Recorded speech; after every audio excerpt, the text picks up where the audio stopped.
Hey everybody, Jesse here, and today we're going to be breaking down everything that you need to know about the latest game from Tango Gameworks, Ghostwire Tokyo. Ghostwire looks to be as if Doctor Strange met Dying Light or Control, and I'm honestly really excited to see what it can bring to the table with its unique style and look, so let's dive in.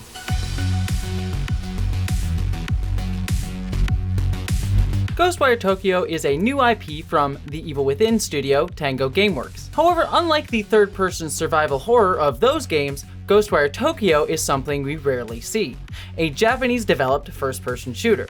The game places you into the shoes of a young student in Tokyo named Atiko Izuki, who wakes up after being hit by a car and dying. So we're starting off all Yu Yu Hakusho with this story, because afterwards, Izuku is saved by KK. Not the singing dog from Animal Crossing, but a mysterious spirit who merges with Izuki a la Shadow of Mordor, giving Izuki new supernatural abilities. And this ultimately proves to be incredibly helpful, given that nearly all of Tokyo's residents have mysteriously disappeared, and dark spirits now roam the streets, looking to take down anyone who might still be left. Izuki begins to explore the transformed city streets in order to save his kidnapped sister from a strange man wearing a Hinaya mask, for which KK also wants revenge against for some unknown reasons, putting our two heroes' goals into alignment. The two set out to uncover the mysteries surrounding the happenings in Tokyo, as well as learn more about KK's mysterious backstory and the strange figure in the mask. After a short opening segment, the game allows you to explore the open-world environment of the Japanese city, now filled with monsters straight out of Japanese horror or SCP-style stories. You got your Slendermans, your headless schoolgirls, your whatever the hell this thing is. The Tokyo of Ghostwire seems to be beautifully rendered as well, and grounds you in its more otherworldly elements as you set out to rescue your sister. However, what's most important about this game's world is that you can feed the doggies walking around the city! Already, it's the best game ever.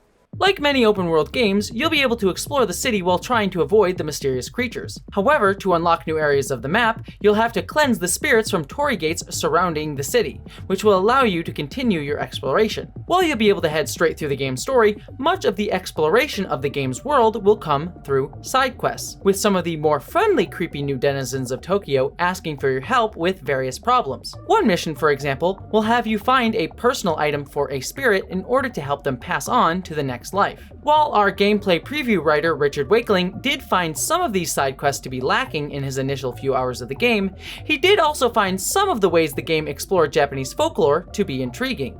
Even further, you can stock up on your items at convenience stores run by talking kitties, again, 10 out of 10, no notes, dotted around the map, and you'll also be able to find different buffs and collectibles as you continue to explore. So, all in all, this is fairly standard Ubisoft-style open-world design, albeit with a Japanese horror flair.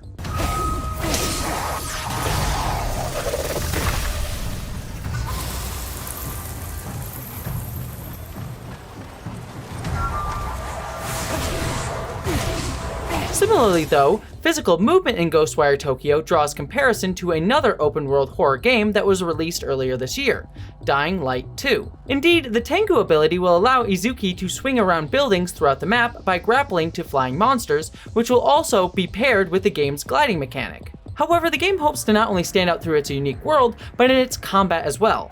After the game's announcement, publisher Bethesda stated, quote, "The combat team at Tango have created an intricate combo-based system that utilizes movements inspired by traditional Kujikiri hand gestures." The combat was in part crafted by Shinichiro Hari, who was one of the driving forces on Doom 2016's excellent, almost rhythm-like violent gameplay, setting a high bar and legacy for Ghostwire Tokyo to follow up on. Despite being modeled after first-person shooters though, Izuki doesn't use guns, but instead wields his newfound supernatural abilities through ethereal weaving, which he channels through various finger movements in a way stylistically akin to Doctor Strange. Like a sort of supernatural Avatar The Last Airbender, weaving allows you to channel different elements like wind, fire, or water. Wind weaving feels more defensive, allowing you to push enemies away and knock them around, but also charge it up for potential instant kills. Fire is much more damaging, allowing you to shoot explosive balls of damage towards your enemies, but is much more costly in how much ammunition it takes up. Water, meanwhile, works best for close quarters combat, allowing you to hit enemies quickly and hard.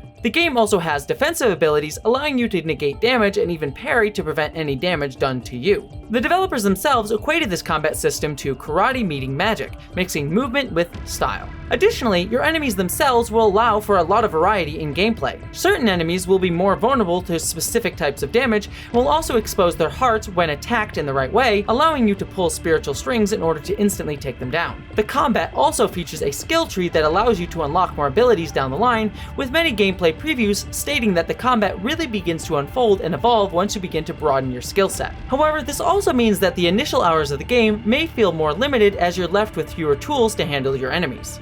Beyond the gameplay though, as of right now, there has been no multiplayer or DLC elements announced for the game, meaning that you're going to have to face the horrors of Tokyo all on your own.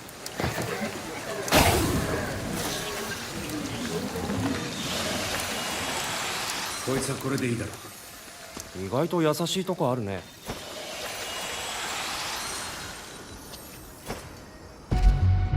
As previously mentioned, Ghostwire Tokyo is being created by Tango Gameworks, a studio founded in 2010 by Shinji Mikami. Mikami is a towering figure in video game history, especially within the horror genre. He was the director of the original Resident Evil game and helped guide the series' development, eventually directing and helping write the seminal Resident Evil 4. However, after leaving Capcom and founding Tango Gameworks, he eventually created the Evil Within franchise that seems to be more of a spiritual successor to his work on Resident Evil, mixing third-person survival horror elements with a more surreal style story. And while Ghostwire Tokyo seems to have shifted gameplay genre, Tango Gameworks appears to be continuing to evolve its style into the more ethereal, less grounded elements of horror within the game. While the Evil Within games themselves are often considered to be cult classics, loved by devoted groups of fans but never really reaching mainstream appreciation, we hope that the new risks that Ghostwire Tokyo takes with the Tango Gameworks formula will help it reach a wider audience. Ghostwire Tokyo is set to launch on March 25th on both PlayStation 5 and PC. However, the game is supposedly a timed console exclusive, so Xbox players will have to wait a bit longer to jump into the supernatural horror of Tokyo's streets. 気をつけろ。百鬼夜行だ。追い込まれるぞ。 And that's all the basics you need to know for the upcoming Ghostwire Tokyo. While it may be a big risk for the studio, it's exciting to see a new IP trying to burst its way onto the landscape, especially one with such a unique world and gameplay that will hopefully pay off in the long run. Also, I just kind of want to buy it because you can pet the dogs. So, you know, I have my priorities straight. If you want to know more about Ghostwire Tokyo, check out our recently released preview of the game's first 2 chapters so that you can be as prepared as possible when the game releases. Until then, don't forget to subscribe to the channel so you don't miss all our coverage and forthcoming review of Ghostwire Tokyo and everything else we're doing here at GameSpot.